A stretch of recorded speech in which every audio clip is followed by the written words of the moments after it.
Yan yung number ng radiator cap guys. Kaya kung magpalit kayo ng radiator cap, titingnan nyo yung sa luma kung ilang numero. Tapos yan yung bilhin nyo, yung kung ano yung nakalagay na numero doon. Mayroon ring 108, may 105. Depende yun guys sa radiator nyo guys. At saka yung sa thermostat,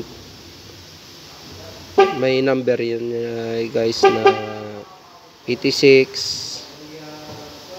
Kaya depende sa thermostat na ikabit nyo guys. Kaya pag nagbili kayo, tingnan nyo yung luma kung ano yung number, at saka yan yung bilhin nyo guys. Huwag yung bili ng bili tapos hindi magpa-reyas guys.